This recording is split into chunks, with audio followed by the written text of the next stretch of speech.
back to Toyota Time with Timmy the Toolman. I'm Sean. We got Chris here, and today we're working on his 2000 Toyota 4Runner. We're going to be replacing the upper ball joint boots on the JBA upper control arms. Hit that like button, subscribe.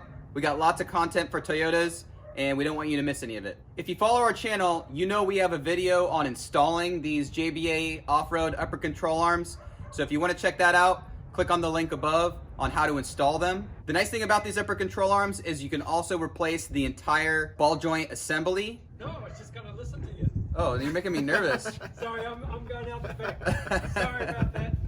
This boot replacement is pretty straightforward. The biggest hurdle you're gonna have to overcome is separating the ball joint stud from the spindle. Now, the unique thing about Chris's rig is that he has spindle gussets welded on, so it kind of limits your ability to get in there with some sort of puller. We ran into that problem. We got ourselves in quite a pickle. So what we're gonna use is a pickle fork. But for those of you that don't have spindle gussets welded onto your spindle, you're gonna have more room to get in there with a ball joint separator or a ball joint puller. And so your technique to separate the ball joint from the spindle may be a little different than ours. With all that said, let's jump into this job and show you what it takes to replace these boots.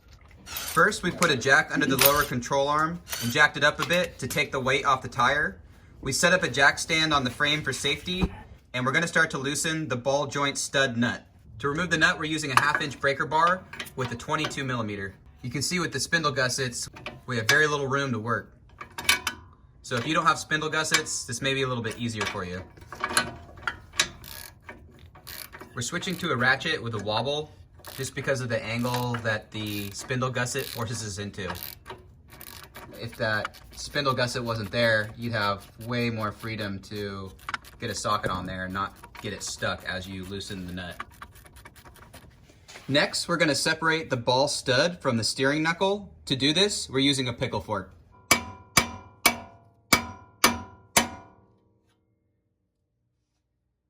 One thing you want to be mindful of when using a pickle fork or any type of ball joint separator, you want enough width to where the jaws aren't damaging your ball joint or the ball joint housing or potentially some part of it. We weren't worried about the boot because we're replacing it, so we just got it on there snug. On the other side, we took the boot off first just to inspect the clearances we had, and everything was good. So just be mindful of the tool that you're using, and if you want to be sure, you might want to remove your boot just to see how it fits. We left the nut on the ball joint stud just so things wouldn't go flying, a little more control. Next, we're going to lift the upper control arm out of the way of the steering knuckle and pull the stud through the spindle adapter.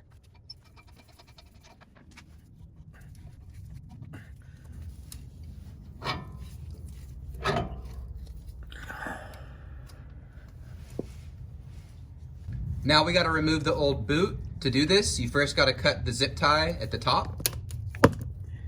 Taking a look at the old boot and the new boot, we do notice some differences, and the material feels a little bit different. So I think whoever JBA sourced their boots from last time, just unfortunately they didn't do a good job manufacturing them, and that's not JBA's fault. You know, they didn't produce these boots, they just bought them from a company. So we got the new boot here, and we're gonna install it. We're gonna tidy up some of this old grease. We're not gonna clean it all up, but we're gonna clean some of it out. At the end of this installation, we're gonna pump this ball joint full of some grease using the Zerk fitting at the top. Now that we got this cleaned up a little bit, we're ready to install the new boot and put the zip tie on.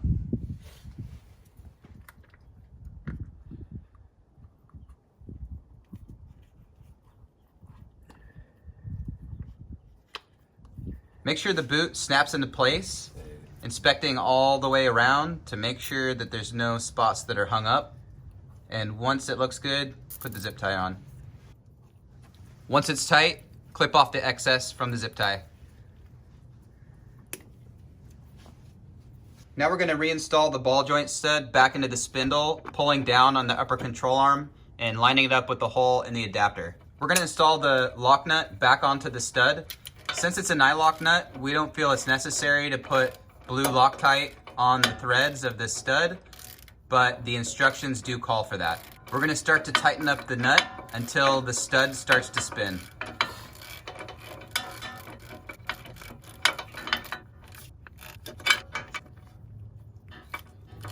On the passenger side, we got lucky. The stud didn't actually spin on us, so we were able to get it tight with the ratchet. On the driver's side, we did need to hold the bottom of the stud enough to where the upper ball joint started to make contact with the spindle adapter that it goes through. And then once it has some pressure, you won't have to hold the bottom of the stud. You'll just be able to tighten the nut. Now that it's tight by hand, we're gonna torque the nut that goes on the ball joint stud to 60 foot-pounds. This is also a good time to check the torque on these nuts that hold the ball joint into the upper control arm. These are torqued to 20 foot-pounds. The last step is to remove this cap from the Zerk fitting and pump grease into the boot. This will take 3 to 5 pumps. You'll want to use a high quality wheel bearing grease and repeat this every 3 to 5,000 miles. Last thing we'll need to do is get the tire back on, and we're gonna torque the lug nuts to 85 foot-pounds.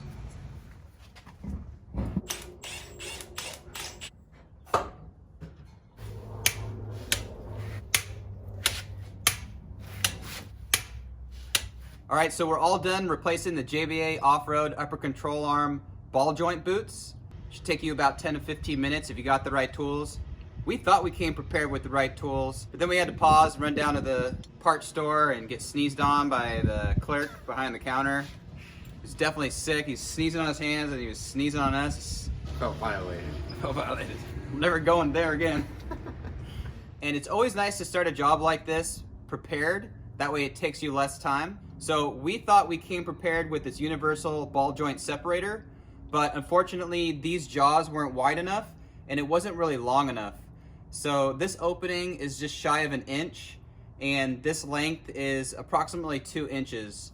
So if you're going to buy a universal ball joint separator for this job, be mindful that these jaws are a little bit wider than 1 inch and that this is a little bit longer than, I don't know, 3 or 4 inches, and that should do the trick. Now, you can always go rent a pickle fork like we did at our local parts store, so just be aware that the hardest part of this job really is separating the ball joint stud from the top of the spindle. So Chris and I both have JBA Offroad upper control arms on our rigs, and we really like them. They perform well, low maintenance, there's not squeaking like a traditional uniball might have over time, and the components are readily available and easily replaceable. And the upper control arms are painted red.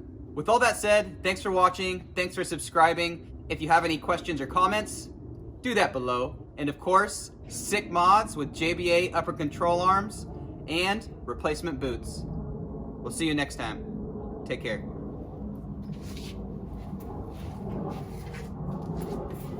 Sweet.